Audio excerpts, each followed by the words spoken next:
Once you have traveled, the voyage never ends. Pat Conroy has said after visiting Machu Picchu. Machu Picchu is an ancient Incan civilization that sits in the Andes Mountains of Peru. Located 75 miles outside of Cusco, this ancient city sits in an altitude of 11,000 feet in the Amazon. My wonder started when my old youth group leader posted a picture after a trip he took. There was so much history and beauty in one picture that I knew I had to visit it for myself. I spent much time researching Machu Picchu as I planned to travel there one day. There are many fascinating and unique things about Machu Picchu. Machu Picchu has a unique location, rich history, and fascinating architecture. This lost city is full of beauty and wonder that draws tourists from all over the world. A photographer, Dana Vanoy, published in the New York Times, set out to capture and investigate this beautiful place. Located just outside of Cusco, which translates to the belly button of the world, one can either hike an Incan trail, which is a 5-day hike through the forest, or take a short few-hour train ride through the sacred valley and mineral region. Vanoy notes the city sits between two peaks, the Huayana Picchu, which translates to unity, and Machu Picchu, which translates to old. The city is isolated from other civilizations by mountains. This is odd to me, as being around other cities would make more sense. In terms of food and drink, nonetheless, Machu Picchu 6 miles away from the rest of the country. Dwayne Damon, a freelance writer, writes about the American explorer Hiram Bingham, who discovered Machu Picchu in 1800. Bingham, his local 9-year-old guide, and military escort, were trekking through the jungle, looking for a city he deemed full of magic. After stumbling upon Machu Picchu, Bingham was sure he found what he was looking for. However, he continued to explore the corner and found another city 16 miles away that he deemed the city he was actually looking for. Nonetheless, Bingham brought Machu Picchu to his side.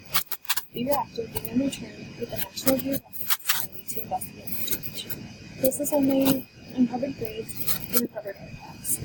Bingham questioned who built the city and why it was built. However, he never got the answer to the question, as they are still unanswered. In addition, Vanoy adds to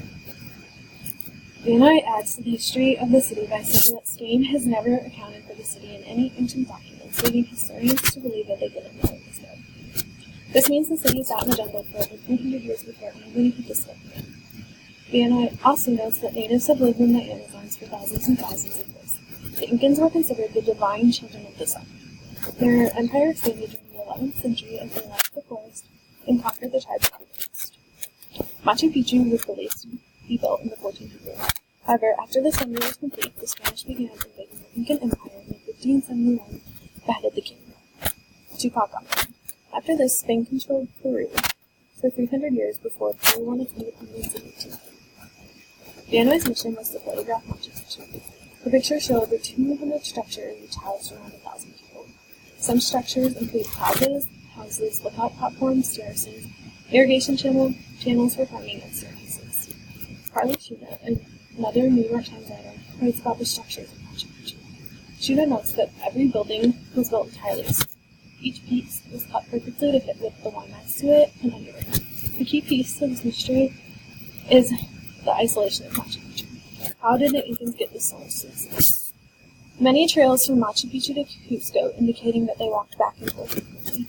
However, a round trip is over 100 miles, meaning this would take days to walk from each road. Shuna adds that some of these stones could have weighed thousands of pounds. The most popular temple was the Temple of the Sun. Shuna interviewed a local tour guide named Alada. Alada believes this tall, curved structure was used as a solar observatory in ceremonial. The Incans oriented their beliefs around the sun and sky, making the temple logical. Alada notes that astrological events were important to the Incans because their god was underneath the goddess of the sun. This temple aligns perfectly with the winter solstice in June. Each time this occurs, sun beams pierce through a hole in the center of the temple, creating a light. The fact that this aligns and was created perfectly considering the time period makes this significant. The Anini Wantana, named after the sun goddess, was a giant calendar that showed the time of day and year. Like the Temple of the Sun, this also aligned perfectly with the sun during the winter solstice. What was the purpose of the city? This is a question no one can answer for sure. But most likely, the city was used as a sacred site for worship and sacrifices. Alada supports this theory. He gives the example that Machu Picchu was built at such a high altitude, giving worshippers closer access to Pachamama, their Mother Earth. Also, at the base of this mountain is the Urubamba River, a river once called the Willamette, which translates to Sacred River. Machu Picchu is a site of wonder, mystery, and beauty. an isolated city sitting atop of a mountain, between two grand peaks drawing thousands of tourists to marvel.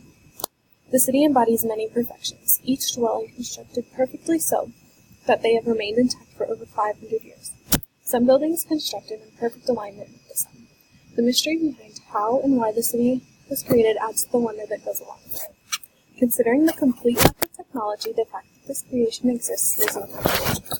So much history is represented in one place. The many fascinating aspects of Machu Picchu, its location, history, and use, make visiting Machu Picchu a place on my bucket list. Hopefully one day I'll be able to say that I got to see it and have my reputation